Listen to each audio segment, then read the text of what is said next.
What's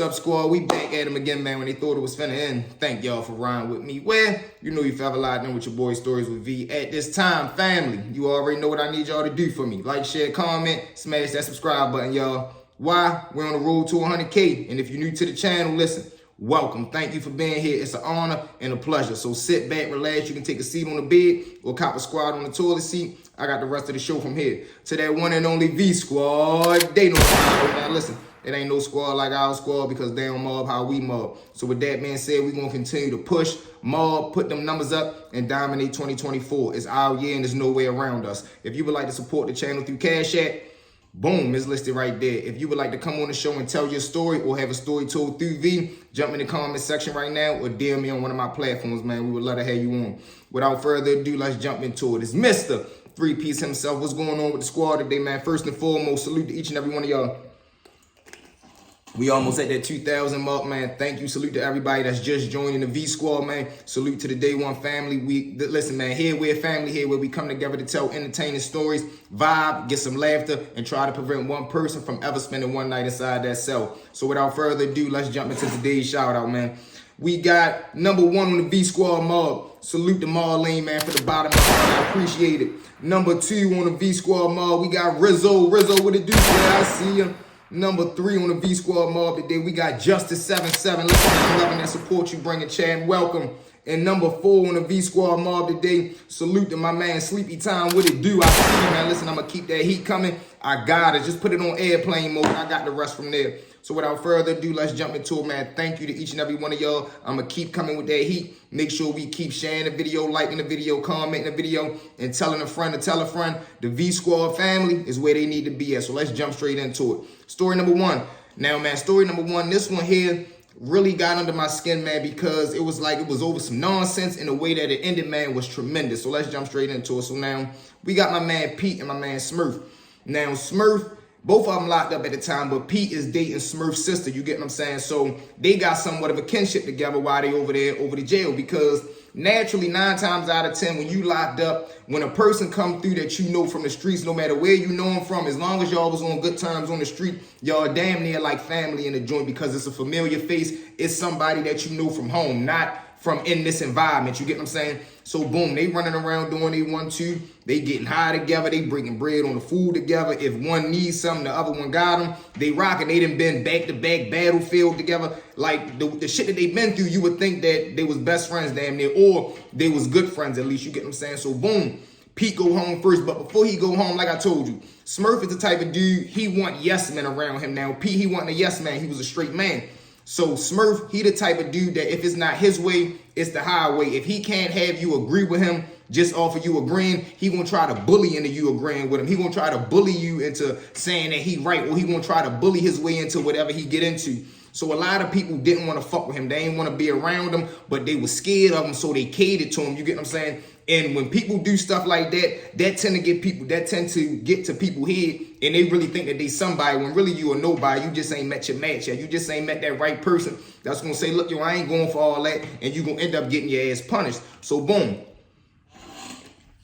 Now Pete, he kind of veering off from Smurf, meaning when we on the unit, when we on the tail, Pete hanging around with some other guys that he clicked up with now. So now Smurf kind of looking at him like, man, what the fuck you don't want me around? Because he not dumb. He know that people don't like him. Word and Ben got back to him, man. You know motherfuckers don't like you around. Nobody want to hang around with you, bro. You be on too much nonsense. You get mad too easily. And then if it's not your way, you be on some girl shit for real, because once somebody tell you something you don't want to hear, you be trying to take their shit. You be trying to beat them up. You be trying to get them beat because he thought he had authority. He believed he had power. When for real, all he had was a bunch of flukes. He had about 5 dudes that were scared of him. And if somebody got out of line or he wanted something done to somebody, he would send these flunkies at him and they would get the job done. You get what I'm saying? So boom. Now he looking at Pete like, man, what the fuck? Why you don't want me around you? Why you going over there talking to them dudes? It's like y'all over there whispering. Every time I come around, y'all getting quiet and shit. Like, what's up, man? You got something on your mind?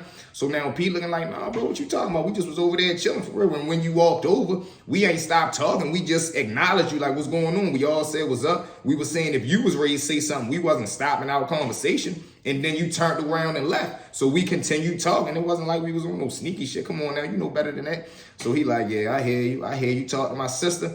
He like, yeah. He like, shit, ain't you supposed to be leaving in like 30 days? So now Pete like, yeah, I'm ready to get the fuck up out of here, bro. Get back to my baby. So now Smurf's like, I ain't trying to hear that shit all in love with my sister. Boom, he peels off. So when he spin off for real, Pete go back to holler at his homeboy. So now they do whatever they do. Fast forward 30 days later, Pete end up going home. So now Pete is living with the sister. They in there doing their thing, their family. So now they probably together for they've been together for 4, 5, 6 years. But during this time while Smurf still locked up, Pete probably been on the streets for about 6 months. Boom, come to 6 months, Smurf ready to get released, but he need an address to go to get home on the box. Boom, he calls his sister. His sister say, yeah, you can come home on the box here. Boom, so now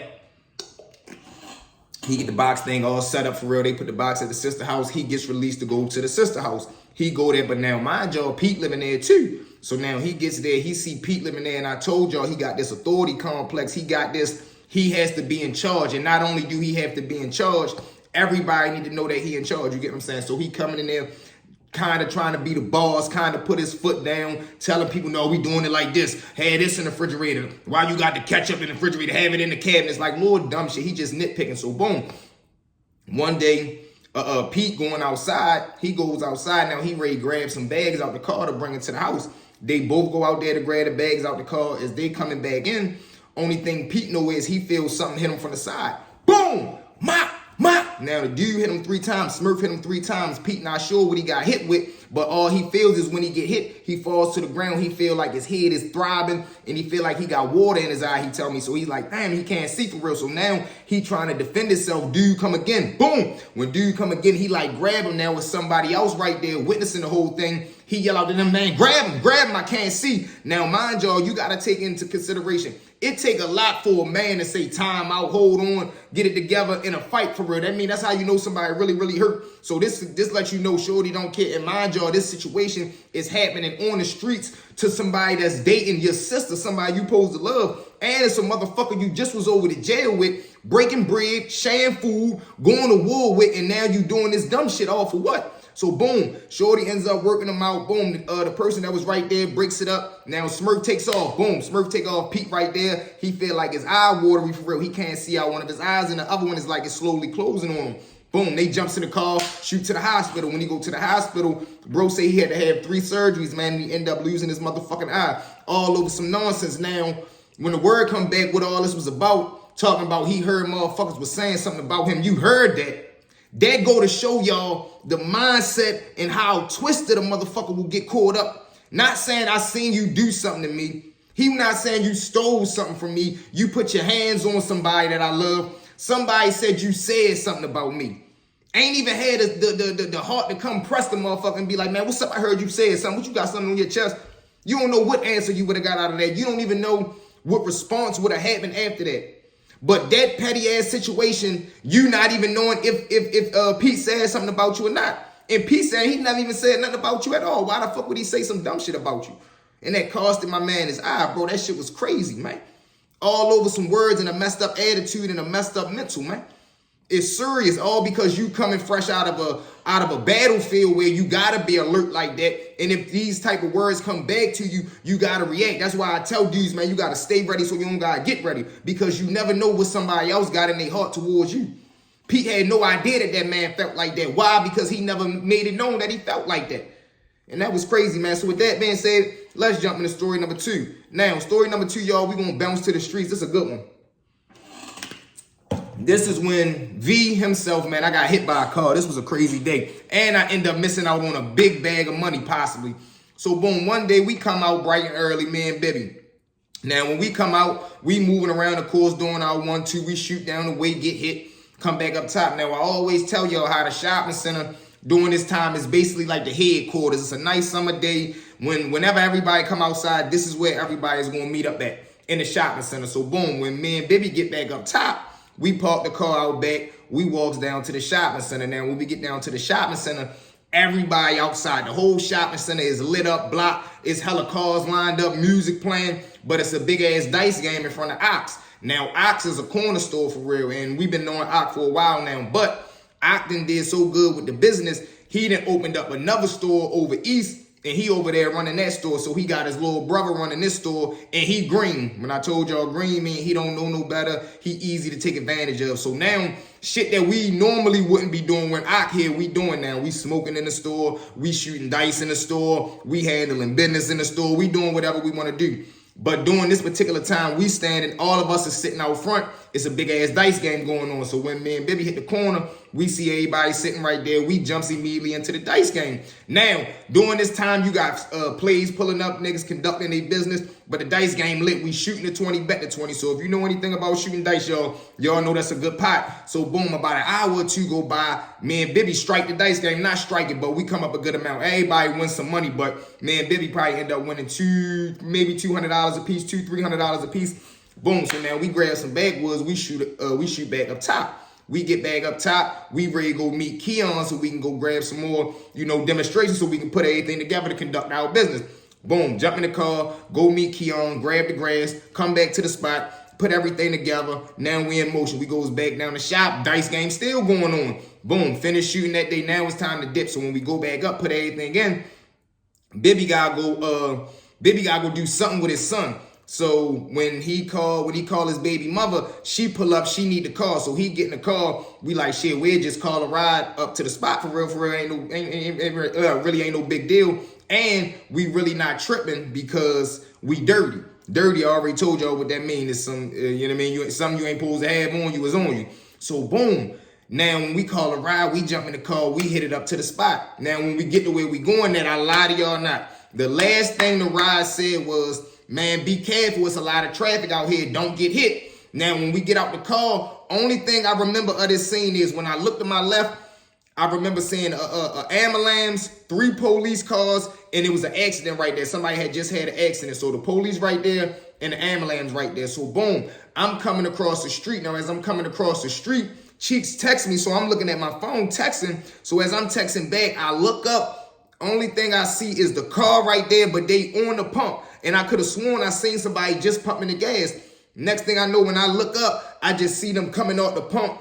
Only thing I remember after that is I'm in the air. I'm literally in the air looking down at the ground. I'm like, what the fuck? So now as I'm looking down at the ground, I see the car that I just seen at the pump. So I'm like, what the fuck? They just hit me. So now I'm slowly coming back down. So I just balls up and brace for impact to hit the ground. Boom, I hit the ground. Now, mind y'all, I just told y'all, it's 2-3 police officers right there in an ambulance. They see the whole thing happen. So the people that's in the car, they jump out. Oh my God, we so sorry. So now the police and shit running over, but Bibby come right there, he grabbed me. He like, yo, come on, time out right there. Come on, you got man up, soldier. Mind y'all, I told you, I'm dirty and he dirty. So we don't got time for them to be getting right there. They trying to pat us down, make sure we okay. They find the stash and then we out of there. So boom, I jump back up, I get myself together. Bibby like, come on, hold my shoulder.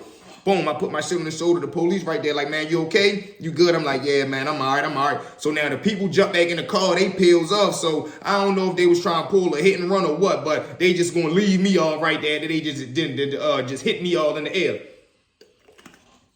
So boom, Bibby like, yeah, he good. So one of the ambulance people and the police was trying to pass him my hat. My hat fell off. Bibby like, give me his hat. Get away from us, boy. He grabbed that hat and shit. He going off because the people running up. Man, they done ran off. They done hit my man. Now they pulling off, man, some bitch ass shit. Boom, so the police still right there like, man, listen, are you okay? You sure you don't want to get checked out by the ambulance? I'm like, no, I'm good, man. I'm good. They're like, all right, man, you sure? I'm like, yeah.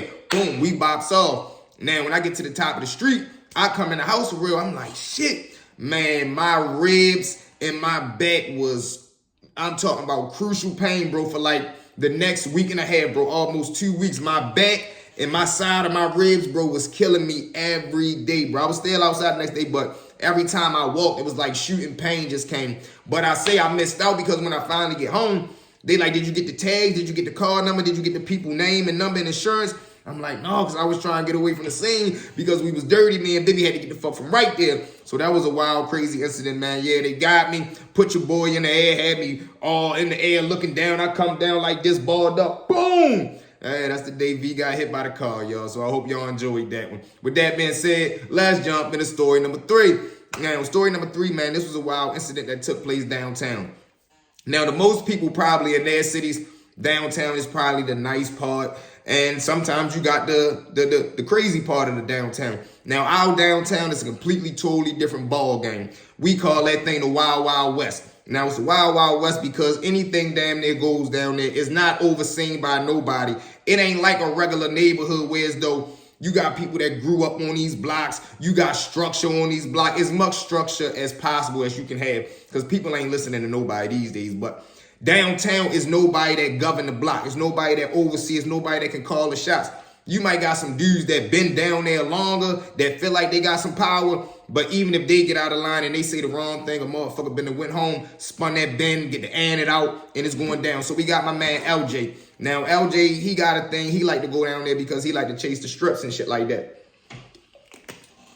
He like to get high. And now, I always gave him advice, or people used to always try to give him advice like, man, listen, you got to stop this, bro, because it's going to lead to you. The things that he was willing to do to get high. And one thing about that habit, man, when that monkey on your back, it's the hardest thing in the world to shake. And I used to always tell him, man, you need to get around some new people, bro. You need to get around some new friends because the dudes that he was hanging around, they encourage that shit. They influence that shit. What you mean? You ain't trying to get busted today, man. We going down there, man. You got a lot on your mind. They used to always remind him of the problems that he was going through, and they knew that would lead him to be like, yeah, I just want to forget about this shit, and then he would go down there and get high. So they really wasn't no good anyway, and I used to always tell him, stop fucking hanging with these dudes, but you know how it is when they your day one friends, man. He loved his guys, and I couldn't shake that. So boom, LJ goes downtown one day trying to score, but he not really trying to score. He trying to pull a finesse move. So the move that he trying to pull is he's going to go down there and tell a dude he trying to get 9 to 10 strips.